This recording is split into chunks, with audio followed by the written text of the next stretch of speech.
శ్రీమాత్రే నమః. మిత్రులందరికీ శుభోదయం. ఈరోజు శ్రీ క్రోధినామ సంవత్సర మార్గశిర శుద్ధ ద్వాదశి గురువారం. ఈరోజు అశ్విని నక్షత్రం ఉదయం 8:23 వరకు ఉంది. తదుపరి భరణి. ఈరోజు డిసెంబర్ 12, 2024 తేదీ గురువారం. ఈరోజు దుర్ముహూర్తం ఉదయం 10:03 లాగైతే 10:47 వరకు ఉంది. మళ్ళీ తిరిగి దుర్ముహూర్తం 2:27 లాగైతే 3:11 వరకు కూడా దుర్ముహూర్తం ఇవ్వడం జరిగింది. ఈరోజు పంచాంగరీత్యా ఈ రకమైనటువంటి ఫలితాలు వచ్చేస్తున్నాయి. అలాగే ఈరోజు నక్షత్రాలు అనేటువంటి అశ్విని భరణి నక్షత్రాలు ఎవరికి తారాబలం కుదురుతుందో మనం పరిశీలించినట్లయితే కృత్తిక, ఉత్తరాషాఢ ఈ నక్షత్రంలో జన్మించినటువంటి మన మిత్రులందరికీ కూడా ఈరోజు నక్షత్రాలు అనేటువంటి అశ్విని భరణి నక్షత్రాలు అనుకూలంగా ఉంటాయి. అందువల్ల ఇప్పుడు చెప్పుకున్నటువంటి నక్షత్ర జాతకులందరికీ ఈరోజు శుభకరంగా ఉండే అవకాశం ఉంది. అలాగే ఈరోజు రాశిఫలాలను మనం పరిశీలించినట్లయితే మేషరాశిలో జన్మించిన వారికి ఈరోజు ఆరోగ్యం చేకూరుతుంది, కార్యజయం కలుగుతుంది. వృషభ రాశిలో జన్మించిన వారికి అతి సామాన్యంగా ఉంటుంది, ఆరోగ్యభంగా ఏర్పడుతుంది. మిథున రాశిలో జన్మించిన వారికి ధనలాభం కలుగుతుంది, వ్యాపారాభివృద్ధి కలుగుతుంది. కర్కాటక రాశిలో జన్మించిన వారికి నిరుద్యోగులకు ఉద్యోగ అవకాశాలు పెరుగుతాయి, ఉద్యోగస్తులకు ప్రమోషన్లు కానీ ఇంక్రిమెంట్లు కానీ వచ్చేటువంటి అవకాశం ఉంటుంది.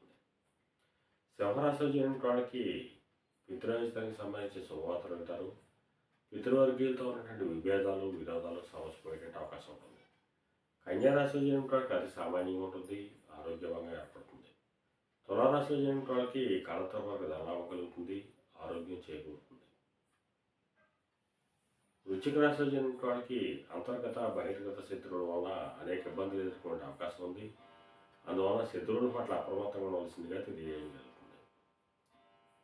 ధనురాశిలో జన్మించిన వాళ్ళకి సంతానానికి సంబంధించిన శుభవార్తలు వింటారు. వారికి సంబంధించి తీసుకున్న నిర్ణయాలు సఫలమయ్యేట అవకాశం ఉంటుంది. మకర రాశిలో జన్మించిన వాళ్ళకి ఆకస్మిక ప్రయాణాలు చేయవలసిన అవసరం ఉంటుంది. అటువంటి ప్రయాణాల్లో ప్రమాదాలు ఉంటాయి కాబట్టి జాగ్రత్తలు తీసుకోవాల్సిందిగా తెలియజేయడం జరుగుతుంది. కుంభరాశిలో జన్మించిన వాళ్ళకి పరాక్రమంతో ఆదాయ వనరులు ఏర్పడతాయి. వీరు తలపెట్టినటువంటి ఏ కార్యక్రమైనా కానీ విజయవంతంగా పూర్తయ్యేట అవకాశం ఉంటుంది. మీన రాశిలో జన్మించిన వాళ్ళకి ఆదాయ వనరులు పెరుగుతాయి, కార్యలాభం కలుగుతుంది. ఈరోజు ద్వాదశ రాశి యొక్క ఫలితాలు ఈ రకంగా తెలియజేయడం జరిగింది. అలాగే ఈరోజు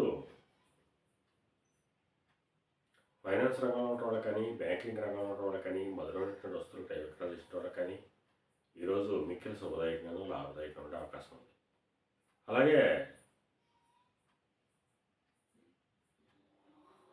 కళారంగంలో ఉన్న వాళ్ళకి కానీ, కళాత్మకమైనటువంటి వస్తువులు క్రయ విక్రయాలు చేసిన వాళ్ళకి కానీ, సుగంధ పరిమళ ద్రవ్యాలు క్రయ విక్రయాలు చేసిన వాళ్ళకి కానీ, సౌందర్య సాధన క్రయ విక్రయాలు చేసిన వాళ్ళకి కానీ ఈరోజు మిక్కిలి శుభదాయకంగాను లాభదాయకంగా ఉండే అవకాశం ఉంది. ఈరోజు పంచాంగరీత్యా ఈ రకమైనటువంటి ఫలితాలు గోచరిస్తున్నాయి. అలాగే ఈరోజు గురువారం. అందువలన ఆ చంద్రశేఖరుని, పరమేశ్వరుణ్ణి శ్రీకృష్ణునితో అభిషేకించినట్టయితే సర్వశుభాలు కలుగుతాయని చెప్పి శాస్త్రీయ తెలియజేయడం జరుగుతుంది.